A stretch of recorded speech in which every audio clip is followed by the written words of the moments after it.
welcome to this show, Sattology, Debunking Mythology. Today we have a very special guest. He has come twice on our shows, and he spoke on the history and the old history that needs to be changed. We had that discussion. Today we are going to talk about India, not South Asia. It's been a campaign to club all Indians in South Asian category, and many of the Indians prefer it also. What are the drawbacks and how it does not represent the largest community from one nation, which is India? And earlier, India was including Pakistan, Afghanistan, Bangladesh, even Burma was all India. And so let us discuss with this new, with our guest. Let us welcome Sri Sankrant Sanu from Garuda Publications. Thank you. Thank you. Nice to be here. So, Sankrantji, what is this confusion about India versus South Asia?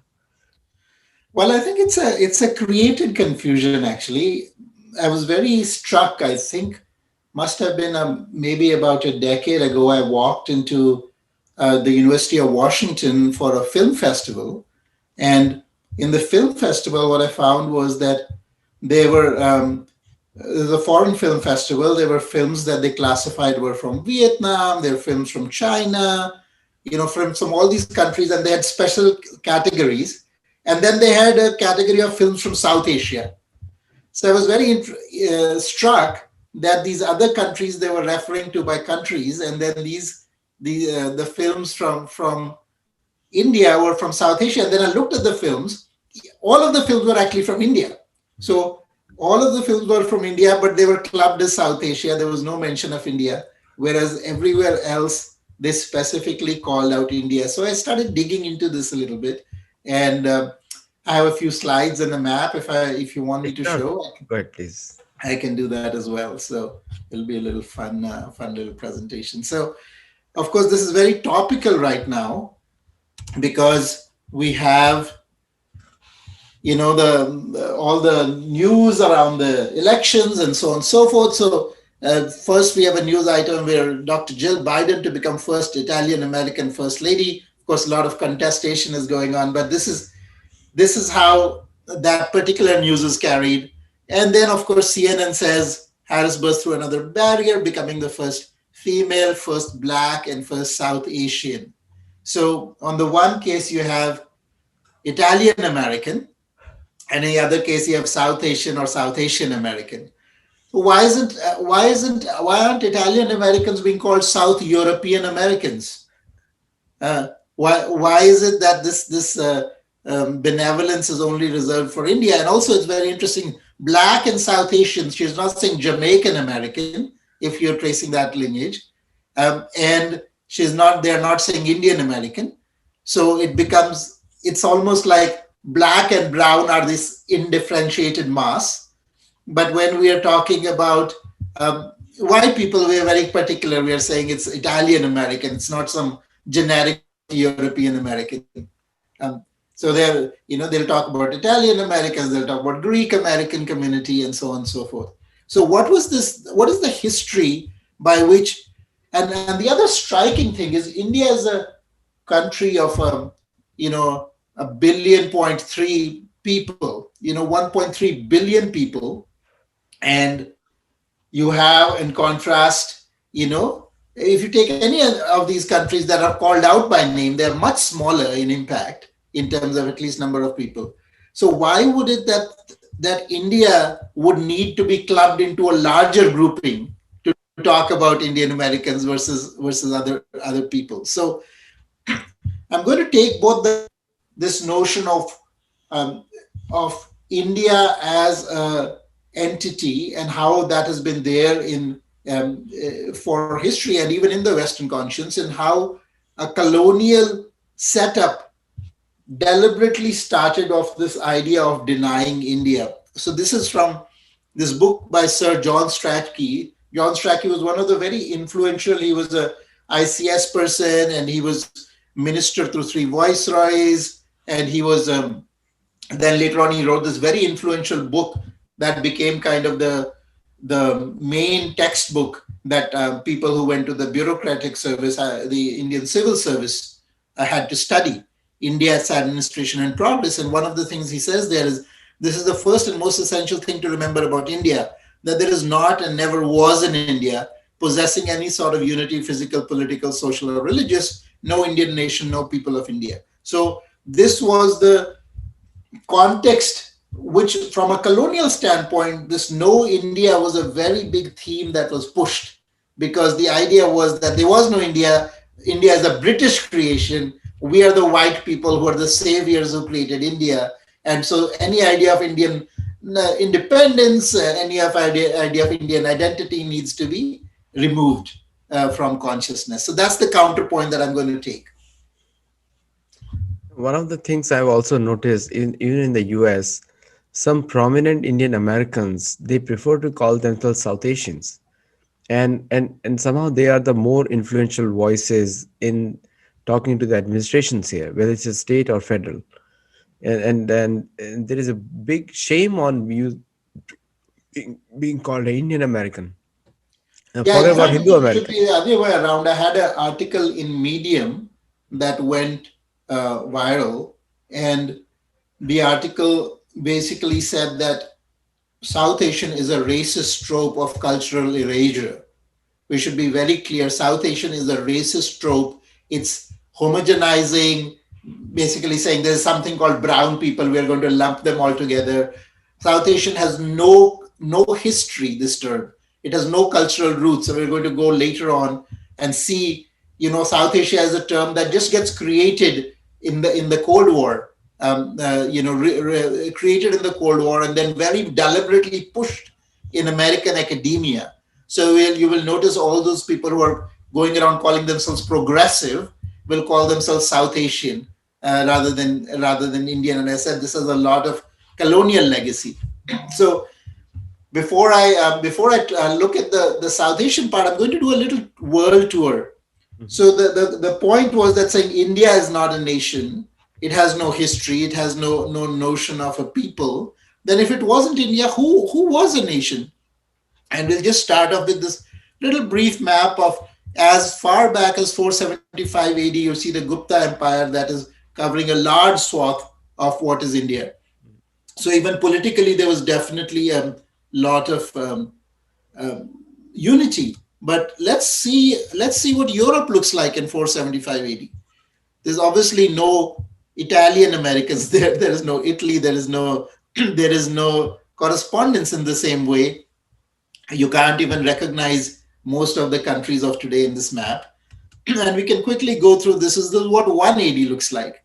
It's a big swath which is conquered by Rome, and and you keep going, and the little bits of pieces of things pop up in 400 AD, and you have this.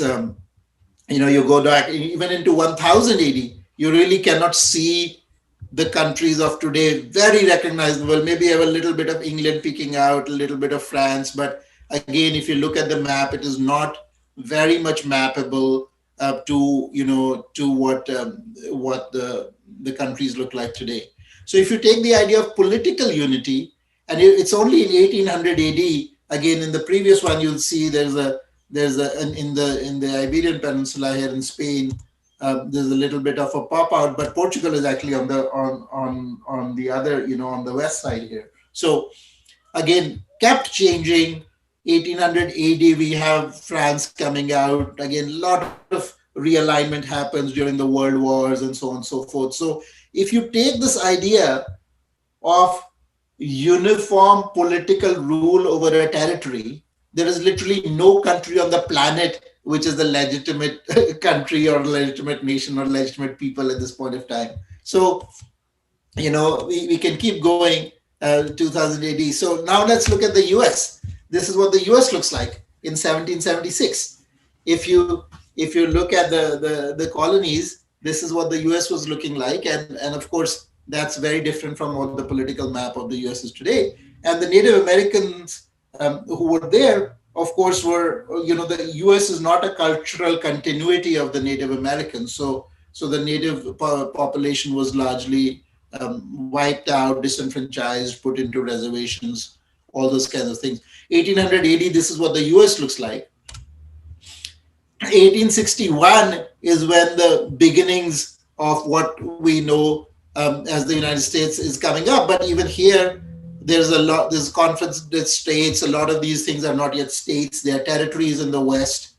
And 1912, with the admission of Arizona and New Mexico, is when we have the shape that we get today.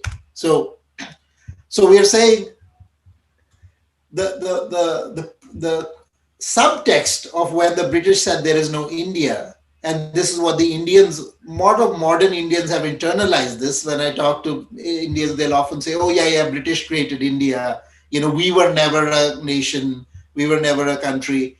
But if there wasn't India, what else was there? Which other countries were there? And we find very little of that. And the very interesting point is, if there's no India, how did this start with an East India Company? Apparently, India was only created after British rule, which is 200 years later after this East India Company. But they already created an East India Company before there was India. So that itself is such a stark, reminder. So now let's actually go back. Was there an idea? Was there an idea of India which is actually coming from in ancient time? And now we go into the idea of Bharat. And one of the striking things is, even if I look at this map without any political boundaries, India is recognizable. There is a geography that really brings India out in relief, where India is recognizable. And this geography resulted in a very unique culture. You had the barrier of the Himalayas on the one side and then the ocean on the other side. And within this area, there was this great confluence of culture that led to the people considering themselves as one people. We look at the Maurya dynasty. Again, remember the map of Europe, remember the map of America. And here you've got the Maurya dynasty in 265 BC, which is largely consolidating politically most of what is India today. So even from a political unity point of view, it's very, very, very, very old. And even older than that, Rig Veda, again, there's a lot of contestation around the dating, but, at least a couple of thousand years BC, which is 4,000 to 5,000 years ago, Rig Veda says, Vishwamitrasya Rakshati Brahmedam Bharatam Janam.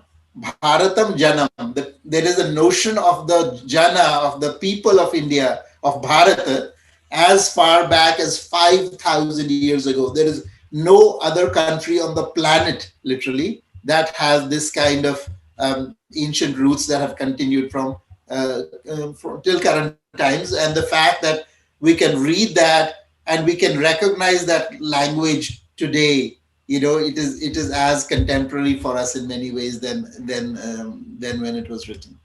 So another one, which is from the Vishnu Puran, Uttaram Yat Samudrasya Himadrishchaiva Dakshinam. So a very clear definition, from the geographical map, I'd say, from in the north, the north of the ocean and south of the Himalayas, Varsham tad Bharata Nama Bharati Yatra Santati. So there is a notion of Bharat Varsha, and this Bharat Varsha notion is there in very, very ancient text. And then you see these epic poems that are connecting all of Bharat. So you look at Mahabharata, and you see that from Gandhari, who comes from Gandhar in Afghanistan, to the northeast, where Arjuna goes for the pilgrimage to the sacred places of the northeast. So there's this whole connection. And Mahabharata, if you start reading it, you see that Mahabharata is literally an encyclopedia of Bharat. There are times when the author goes into this whole discourse of all of the plants that are there in Bharatvarsh and all of the different kind of flora and fauna and trees and peoples. It's like an Encyclopedia Britannica that is condensed into this text called the Mahabharata. So it's not just a story, it is really an encyclopedia of Bharat. Similarly, if you look at Ramayana, there is this north-south linkage. It's so remarkable. I was seeing this map of the Ramayana that Bharat Gyan had put out. And there are all these places that are, there's all this dating of the Ramayana, maybe it's 5,000, 6,000, 10,000 years old, who knows the exact time, there's still some contestation. But the remarkable thing is that you can go into a place in South India and they have a connection to Rama. You go into a place in North India, you go into all these places and they say, oh yeah, Sita stopped there. This is where the Sita's rasoi was. There's all these stories and temples and places that are carrying a history of how many thousand-year old, and they're still living history for those people. They still have a relationship. I have a book out from Garuda called Lotus in the Stone by Anuradha Goyal, and she talks about how there is a notion of Ayodhya versus another place in UP, where in one case the relationship is of Sita as a daughter-in-law versus Sita as somebody who's from there. So all these place names and the relationship of how the people are having the temples is still maintained after all this time. So that's really remarkable about how deep the roots is. Again, this is very rare for anything on the planet to have living a tradition where the people are still relating to it, where the history is coming from 5, 6, 10,000 years. And there's another one which is more contemporary in a manner of speaking. You have Shankaracharya, and again, dating of Shankaracharya is we can say sometime in the AD time frame. So we have Shankaracharya. Shankaracharya starts off as a boy in a village in Kerala. So it starts from the south.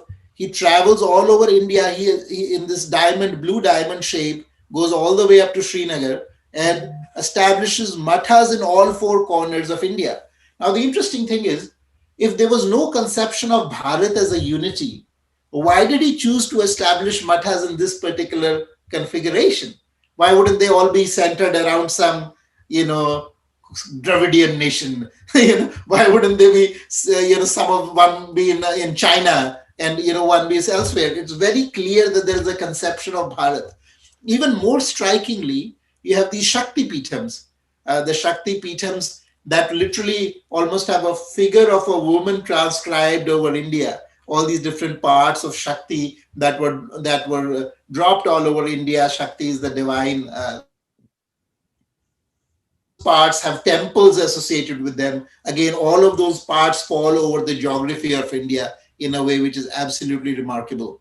And of course, all the other outsiders, whether if you look at Indica, which is from the Megasthenes who wrote Indica. So even the Europeans had a conception of India. They didn't say South Asianica. They said Indica even in the BC times with Megasthenes. Al-Biruni wrote Kitabul Hind. And all this cluster of terms, Sindhu, Hindu, Indu, Inde, Indica, India. This is the same term actually, just variations of that term which are found throughout the world. Even if you go to China, they have a similar term in referring to India. If you go to Europe, the similar term. When you have from Sindhu, it became Hindu because they couldn't pronounce the s sound.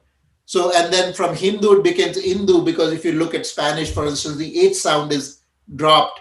If you write HI, it will become you'll drop the H pronunciation. So from Hindu it becomes Indu, and of course Indu is also a Sanskrit term. So these are very much rooted. Some people say, okay, the Bharat was the term, then why are you even saying India? But India is also a term which is actually rooted in the native in the Sanskrit eventually. So now that we have a context for this, we can understand this phenomenon of South Asianism. So where does the South Asianism come from? As I said, even in Europe's conception, India was always there. That is why there's an East India Company, there's the Indica. All of these people are referring to India. But after colonialism, it became a project of imperialism to show that there is no India. So this no India comes from a project of colonialism, because having India and having the Indian people feel a sense of identity was deeply threatening to the colonial powers, because that was really the root of the independence struggle. And they wanted to, and this no India actually starts happening after 1857, when there is a revolt against the British rule. That is when the education systems, they said we really have to control the people through education, through brainwashing. And that's where no India as a meme was put out. The second impulse for this comes. In a last talk you had, and you highlighted it through the trends, Google analysis, Yes, yes, that yes. the Aryan invasion theory also became prominent during that time. Yes, yes, yes, exactly. So there we were talking about Aryanism, and here I'm looking at the Google trends of South Asianism. So the second impulse that comes is that you have the, what you call, the Cold War happening, and as the Cold War is happening, that same meme is picked up in the US, because for the US it was the meme that was pushed, and this was again pushed through so-called progressive groups in India. And unfortunately, it's very unfortunate how progressive groups in India have become really agents of imperialism. And as agents of imperialism, they are the ones that have pushed the South Asian meme. And for the US, and for the sort of the imperial agendas in India, where the Cold War was going on, they said there was never in India, it is only a collection of sub-nationalities. And this collection of sub-nationalities ideas is what the progressives have also pushed at the same time. And so what you'll see is, in fact, I did some study, it's very interesting. In the 1940s, early 1940s, if you look at the university curriculum in the US, it is still referring to India, but it starts as the Cold War picks up in the 50s and 60s. It starts speaking this term South Asianism, or South Asian, starts speaking quite a bit. And so as we go forward, it becomes really interesting. The blue line here is Indian American, um, and the other lines are Chinese American and Italian American. So you have the Chinese American, which is one of the uh, you know which is actually climbing up in this particular chart. The top green line is Chinese American. As far as 1990, Indian American as a term dominates both Chinese American and Italian American. Very, very fascinating. So there's a new push that happens, and this is a new push from academia as Indian American rise in India, as they have prominent positions in India. In fact, there's a Time cover that comes out that it says South Asian chic. So it's actually talking about the fashion and the influence of yoga and all of these things that are coming from India. And again, as Indian culture starts rising in India, there's a huge, I mean, in America, there's a huge push from academia to replace India by South Asia.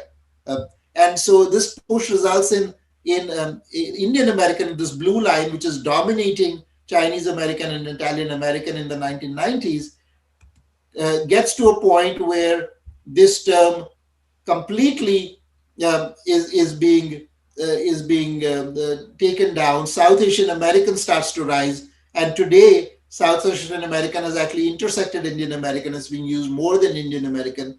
The same erasure is not being done to Italian American or Chinese American, for instance. So they are managing to retain their identity. There is no push from academia to say, no, no, we are only going to refer to South European American, not Italian American. There's no push even in the case of China, because China is really establishing itself through the departments it's set up in the universities, through the Confucianism departments and other things. So Chinese American is rising, but Indian American was literally taken out of the discourse. And this is why you find, even today, Kamala Harris is identified as South Asian, sort of brown people lumped up with the brown people, whereas, you'll find Jill Biden being identified as Italian American.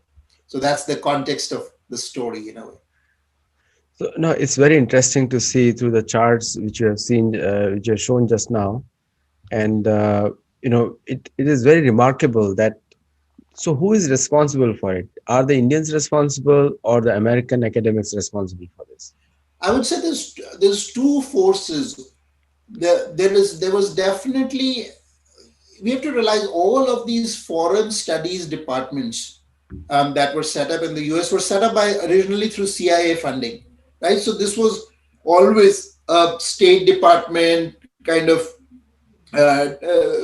initiative, and very much tied with the whole push. But what they found was that they found a very large number of Indians who could be complicit in this project, and we call them sepoys. They're Indians who fire for white people on native people, right? And so a lot of the Indians who were hired into these so-called South Asian studies departments, which were renamed from India Studies into South Asian Studies. So more and more Indians were recruited into South Asian Studies department, and they are the ones who started pushing this meme, even adopting it. It was very interesting when a Medium article came out about how South Asian is a racist trope. The most incensed about this were Indians, Indian Americans who were indoctrinated into South Asian as some kind of progressive term, whereas absolutely clear that it's a term of cultural erasure. It denies culture. It has no historicity. It's a made up term. It's a Cold War term. So that's what they proudly now want to push. One of the arguments which people give, most of the Indians give, is that when they use the term South Asian, now they are actually claiming the entire Bharat territory, and they're Hmm. covering the entire Bharat thing. And they forget that the boundaries are already made Hmm. and people are recognized sovereign states. So Well, the they, thing is, if you want to cover the entire Bharat territory, you call it Bharat. yeah, So words have a lot of power. Memes have a lot of power. So if you really want to say, okay, we are looking for Bharat how it was, the territory of ancient Bharat, then you can call it Bharat. Why would you not call it Bharat? In fact, that is exactly the root of the issue, because calling Bharat would be most opposed by the same so-called progressives who are really a mirror of the colonials. So it's really colonialism mirroring itself into this progressive movement. You could even call all of it Greater India. I mean, we are living in a country which says United States of America, and there is no conflict by calling the continent America also. So there's a continent of America and there's a country of America. You can have a country of India and a continent of India. I'm going to write a piece which is coming up which says India is really a continent. And it actually has more legitimacy to be a continent than Europe has. Europe is, in fact, on the same plate, geological plate as well. And India's population, if you take a continent of India, it's almost twice that of Europe. So that would make a lot of sense. actually the India looks smaller on the map because we are using Mercator maps. Yes. If you look at the Peters map, India is a much larger country. Just Mm-hmm. like Africa. Africa, if Yes. you look at Africa, most Americans don't realize that America, Australia, and India combined can fit into just Sahara Desert. That's how Mm. big African continent Yes, yes, yes, yes, yes. No, within the. definitely. So, there is a lot of, it's definitely coming from Eurocentrism and racism underlying all of this, right? The erasure of identity, the clubbing of all the people into a generic thing, it definitely has the both Eurocentrism and white privilege associated with it. Unfortunately, the this is true in all the colonized territories.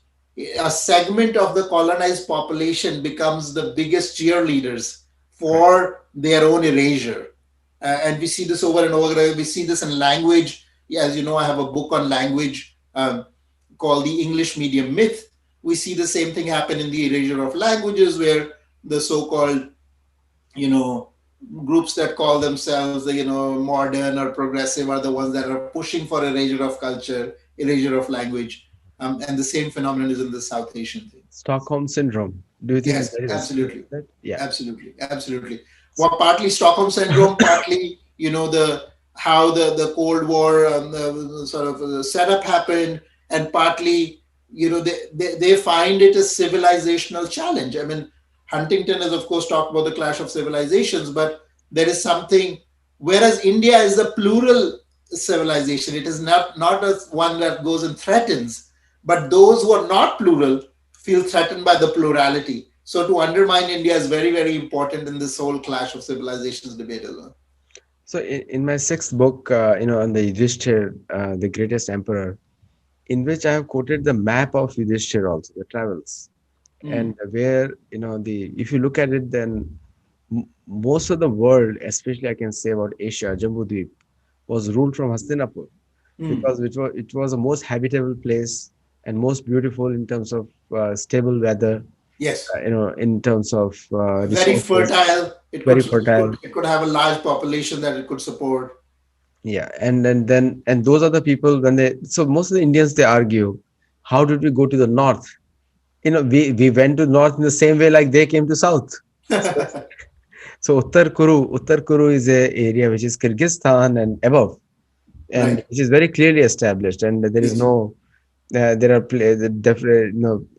Duryodhan refers to it as Shadoba River and the bamboo trees making a sound, which is today in Kyrgyzstan, Mm, and we call it Meru Parvat, and then mm, Kuber's land, which is Tibet. mm. So a lot of references are there. There has to be an attempt to map the Ramayana travels of Sugriva and superimposed on the Mahabharat travels of Rasu Yagya and other fighting things. Yes. Names have not changed. Yes. Names are the same, the references are the same. So it is a continuity going on. Yes. Yes. No, And in fact, it is so remarkable. As I said, I mean, it's really unprecedented to see this kind of cultural continuity carry over at least, you know, 3 to 5,000 years, if not more. It's really, there is no parallel on the planet.